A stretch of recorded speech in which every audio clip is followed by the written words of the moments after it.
Buen día, gente del IAE. Hoy domingo, cuarto domingo de Cuaresma, de este camino que nos acerca a la fiesta de la resurrección del Señor, leemos del Evangelio de San Juan.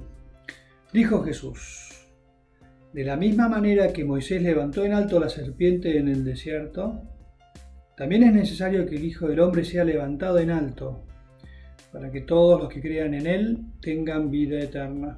Sí, Dios amó tanto al mundo, que entregó a su Hijo único para que todo el que cree en Él no muera, sino que tenga vida eterna. Porque Dios no envió a su Hijo para juzgar al mundo, sino para que el mundo se salve por Él. El que cree en Él no es condenado. El que no cree ya está condenado porque no ha creído en el nombre del Hijo único de Dios. En esto consiste el juicio. La luz vino al mundo y los hombres prefirieron las tinieblas a la luz, porque sus obras eran malas. Todo el que obra mal odia la luz y no se acerca a ella, por temor de que sus obras sean descubiertas. En cambio, el que obra conforme a la verdad se acerca a la luz para que se ponga de manifiesto que sus obras han sido hechas en Dios. Un evangelio como el de San Juan, lleno de simbolismos, que se coloca dentro de la línea argumental que se está repitiendo de domingo en domingo. Entre los días de la semana la línea es distinta. En los domingos, decíamos, se marca la historia de las alianzas de Dios con su pueblo, es decir, las iniciativas que Dios tomó para acercarse a aquellos a los que eligió como su pueblo.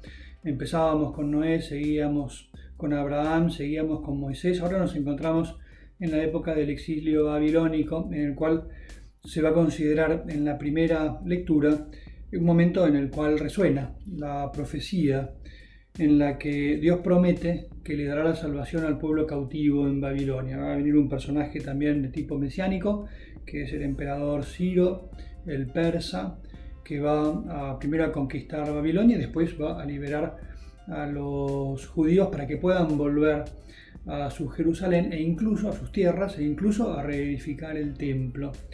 El Salvador que está siempre presente, a pesar de que pasa el pueblo de Israel por vicisitudes bastante complicadas y por momentos de dificultad, Dios siempre llega a salvarlos. Ese es el mensaje. Y es tanto el amor que Dios tiene, y entramos en el Evangelio, que en ese acercarse constante de Dios a los hombres, en esa creatividad divina y en esa única posibilidad de hacer cosas muy por encima de nuestras posibilidades de imaginar, Dios nos demuestra el amor que nos tiene mandándonos a su Hijo, sabiendo que lo vamos a maltratar. Está resonando la profecía de Abraham de hace unas semanas. Y Jesús asume esa alianza. En el Evangelio de hoy, justamente lo que hace Jesús es hacer un paralelismo entre un momento muy importante del pueblo de Israel, en el cual, ante la mordedura de unas serpientes, Dios manda a Moisés que construya una serpiente de bronce y la levante en un asta en el medio del campamento. Y todos aquellos que miran a la serpiente quedan curados. Y Jesús dice: también el Hijo del Hombre va a ser levantado en medio del campamento. Una referencia a la cruz. Y todos los que fijen su mirada en Él serán salvados. Hay un juego muy simbólico en San Juan entre la mirada a Jesús levantado en la cruz y el efecto que eso puede producir. Eso nos sana si sabemos mirarlo. Muchas veces hemos mirado un crucifijo y tal vez no terminamos de hacernos cargo de lo que supone que el Hijo de Dios me mire desde la cruz mientras yo lo crucifico, en modo simbólico, con mis pecados, y Él me mira y mira a su Padre y le dice: Padre, perdónalo porque no sabe lo que hace. Y entonces yo me quedo mirando con asombro lo que Dios está dispuesto a hacer por mí. Y entonces quiere ese pensamiento disparar una respuesta de mi parte: Señor, si vos haces eso por mí, ¿qué no debería hacer yo por vos? Y tal vez esto me decida a vivir de un modo más justo en mis relaciones con los demás, a vivir de un modo más puro en mi diálogo con quienes me rodean, en una mirada más compasiva entre aquellos que constantemente juzgo, en un reconocer mis pecados antes de mirarlos de los demás, en fin, en todo el mundo del pecado que hay dando vueltas por ahí y dando vueltas dentro de mí, que me anima a mirar a Jesús en la cruz. Estamos camino hacia la Semana Santa y en la resurrección, y que recordemos que cada uno de estos signos son muestras de la alianza de Dios con su pueblo que constantemente se acerca. Decíamos que es el principal mensaje de toda la Cuaresma. Dios me ama y alianza, y me lo demuestra de modos de lo más variados para que incluso yo pueda elegir el que más me guste.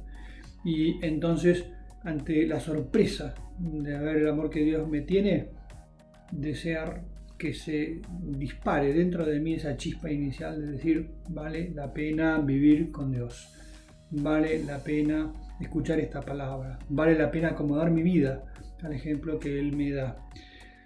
En la segunda lectura de la carta de San Pablo a los Efesios, lo que va a hacer es repetir la misma idea: Jesús salva, Dios es el que me salva. Por ahí te puedo terminar con una idea del Papa Francisco ante la realidad mía de haberme muchas veces limitado.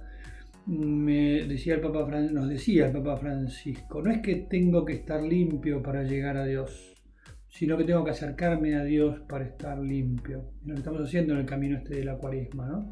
Oración, limosna, ayuno, y sobre todo esa oración que es mirar cómo Dios me recuerda constantemente las formas en las que se manifestó el amor que me tiene, para saber si yo respondo.